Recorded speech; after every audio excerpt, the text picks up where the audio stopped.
mensahe ang kailangang marinig ng mga Virgo sa period na to. Pwedeng nangyayari na itong magiging reading natin or mangyayari pa lang. Kung hindi man para sa inyo, itong magiging reading natin, edi baka para sa someone na malapit sa inyo, sa someone na kakilala nyo mismo. Baka may lumabas na gender mamaya. Gawin nyo na lang energy, masculine at feminine energy. Pwede rin naman na huwag nyo nang pansinin ang gender. Hindi ko masasabi kung anong magiging reading, kung positive ba o negative. Depende sa kung anong mapipick up kong energy. Walang masama kung papanorin ang Sun, Moon at Rising sign kasi baka man sa mga yan ay mag-resonate na sa sitwasyon nyo.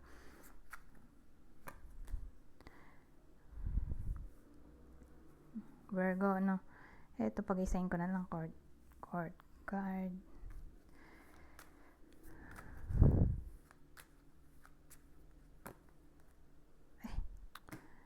card ulit. Huwag na nga. Maglalagay pa sana ako ng isa, kaya lang ulit lagi yung court card eh.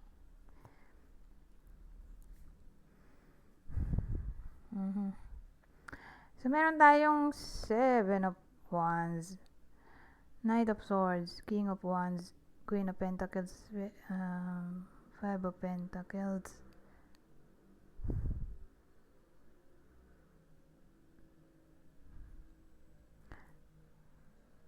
Five of Pentacles pa man din to.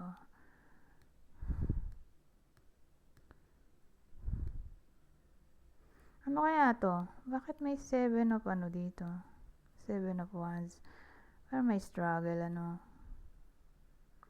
Challenge. Ano naman silbi nitong mga to? So, pwede magkakarugtong sila or pwede rin hindi. Tingnan natin. Dagdagan ko muna to. Tapos clarify ko to.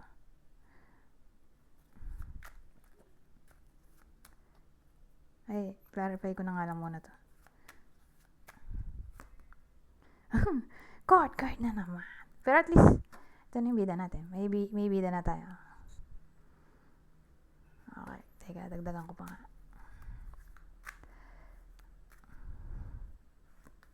Akala court card na naman eh. Ako tinatantanan ng court card eh. Ito, clarify ko na rin to. Makalimutan ko pa. Oh, court card. Ano ba to?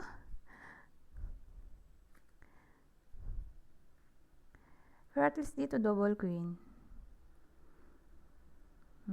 Ito, page of, 7 of Wands, clarify ng page of Pentacles. Ito, naging 4 na, no? Knight of Swords, King of Wands, Queen of Pentacles, Queen of Wands. Pero mag-partner pala to. King at Queen of Wands. Pero double Queen. Kaya yun. Matang ulo ka.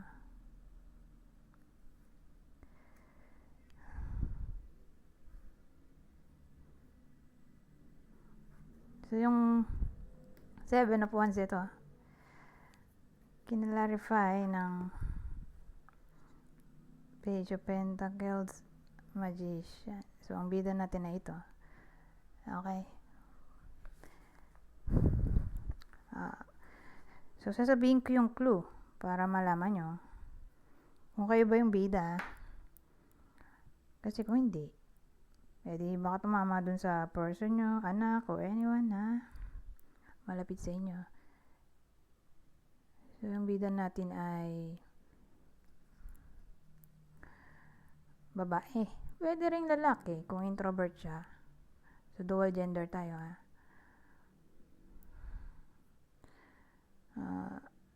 Ano ba ito? May anak. Kasal. So, alin man dito, kunin nyo lang yung clue na sa tingin nyo ay fit sa sitwasyon nyo or sa kakilala nyo. May anak, kasal, mayaman. Kung di mayaman, may kaya.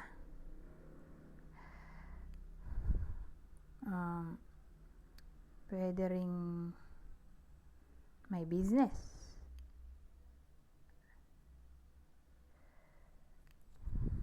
May business. Kung walang business, di may trabaho.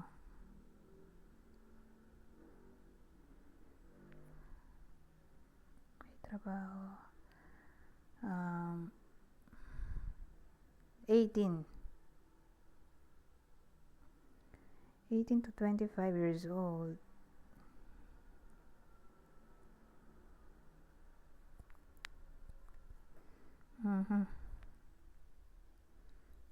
So, again, pwede magkakarugtong sila, pwede rin hindi, depende. Ano meron?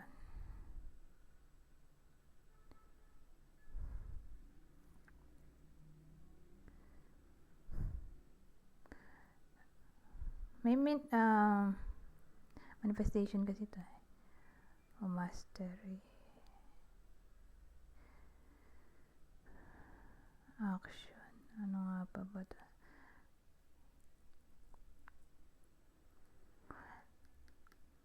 So, may mga taong against sa bida natin.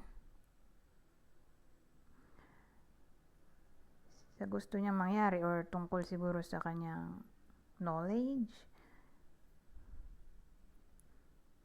experience.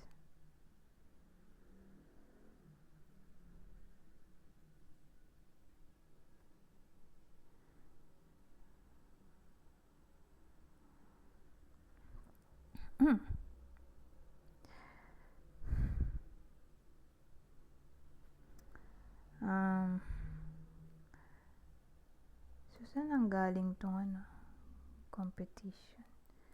Sa workplace ba to? Saan ba yung Lenormand ko?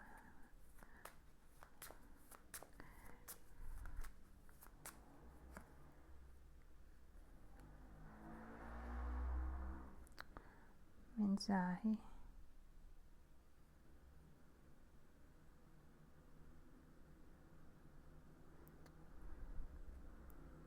Communication.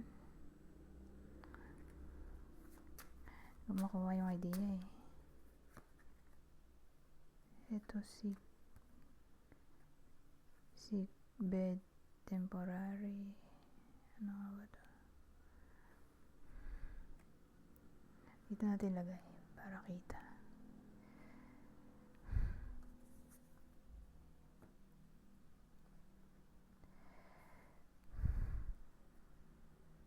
So, anong topic dito sa makati ng ulo ko? Ano ko makuhang idea?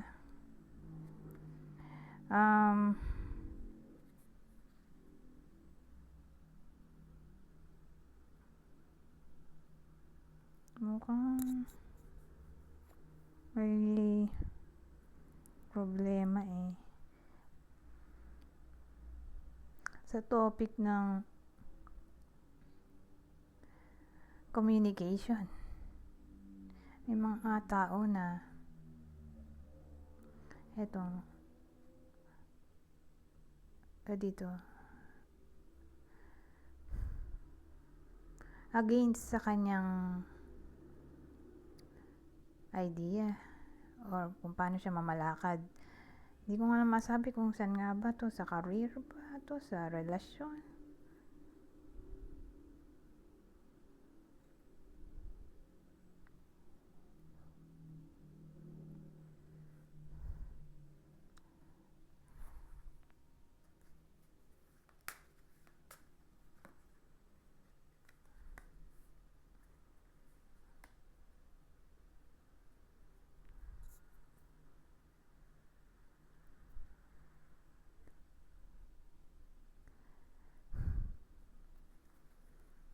So, ano nang topic dito ngayon?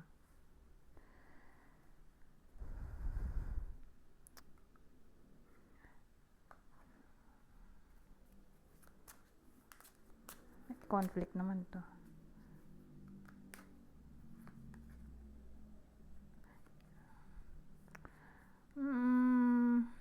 Sa workplace to?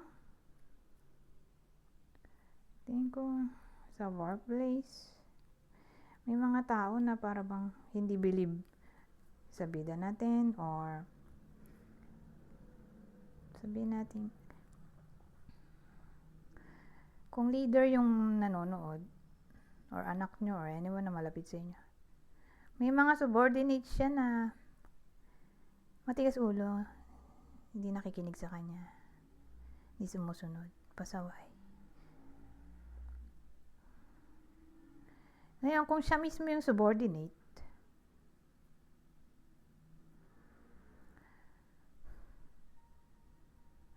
ang dating, yung mga ka-workmate niya parang hindi siya gusto. Lahat ng mga sinasabi niyang idea, nire-reject ng mga ka-workmate niya or boss.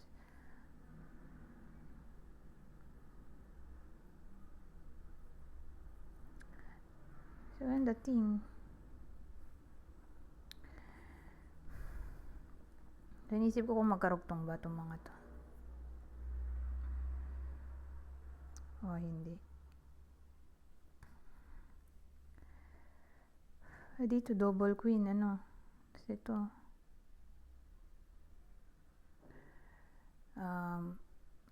Queen at king of wands.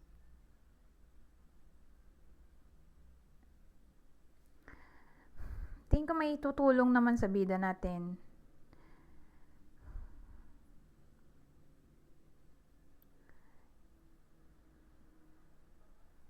Sino yung tutulong?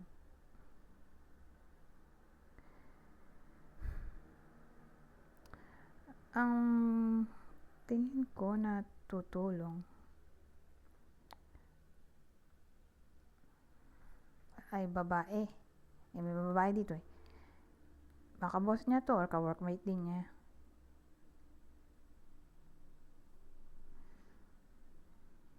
O friends niya.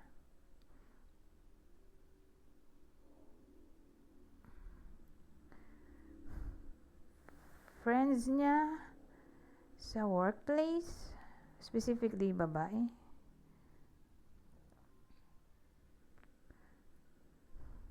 Or may pagsasabihan siya ng problema niya tungkol sa career na hindi niya ka-workmate. So again, friend.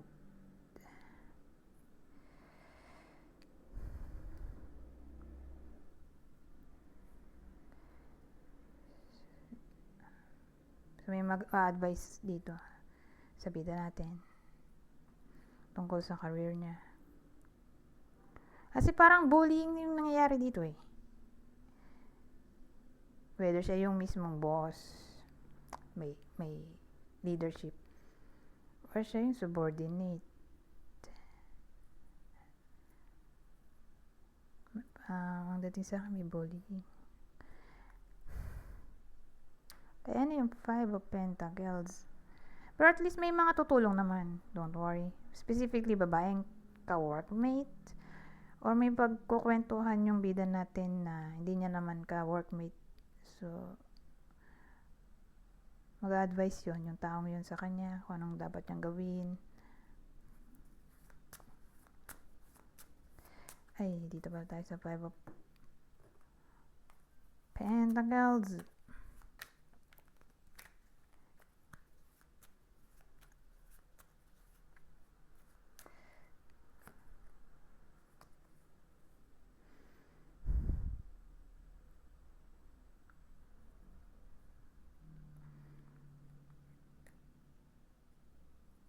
So, ito ay card ng worriness, diba? Insecurity, poverty, financial issues. Ngayon, na-partneran siya nung hangman na may kinalaman sa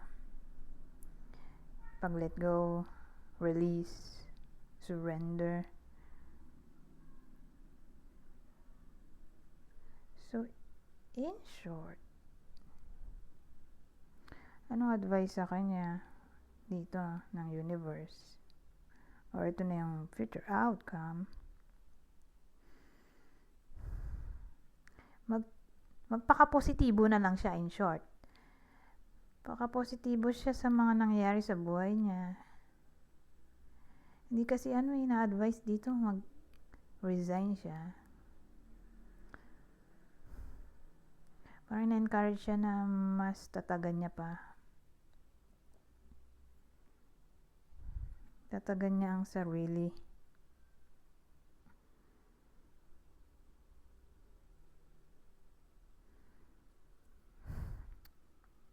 So, ganun dating.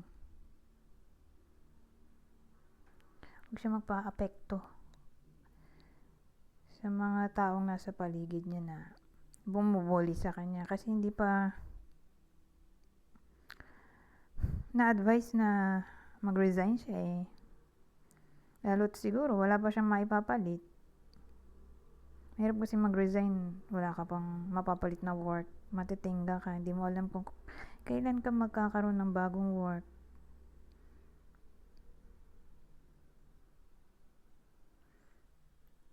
So, yun. Sa ngayon, yan ang advice. Or, yung nakikita nating future ay, nandun pa rin siya sa workplace. Hindi siya nag-resign. Papakatatag pa rin siya.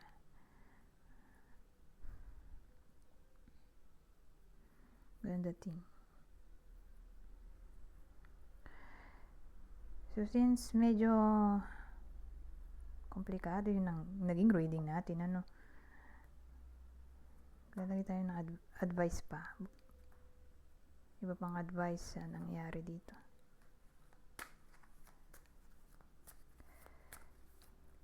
So, kunin nyo lang yung advice dito na sa tingin nyo ay fit sa sitwasyon nyo or sa kakilala nyo kung tingin nyo sa kakilala nyo ito tatama.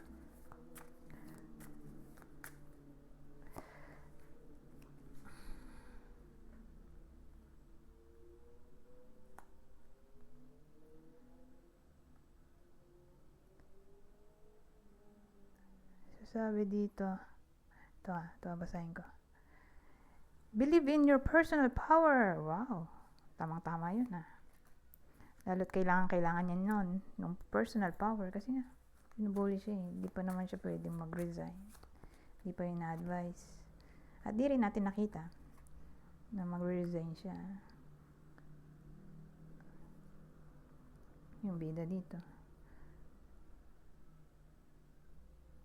Ito, celebrate your success with those you care about. Wow. Ibig sabihin, may improvement na maaaring mangyari. Hindi ko alam kung paano.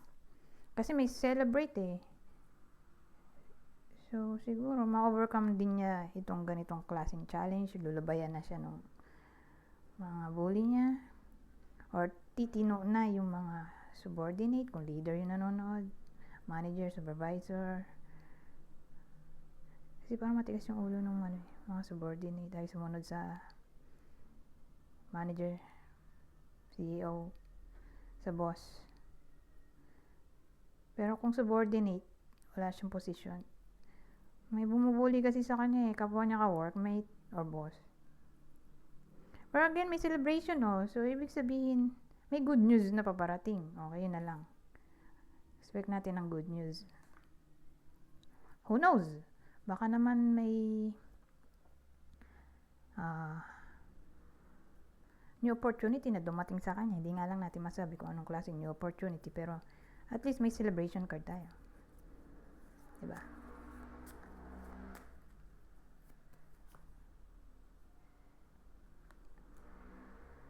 Eto. So sabi dito, make your decision and take action with confidence. So, sa ganitong klaseng sitwasyon, kailangan daw niyang magdesisyon at umaksyon. Siguro, umaksyon in a way na i-confront yung mga bully or yung mga subordinate na matigas ang ulo kung ayaw sumunod. Or magsabi sa HR, syempre. Pwede rin naman yun. Humingi ng tulong sa HR. Or sa boss mismo. Kung ang nambubuli, kapwa lang din niya, ka-workmate. So, career yung tinakbo ng reading natin So, mag-end na ako dito. Anyways, hanggang dito na lang. Goodbye. For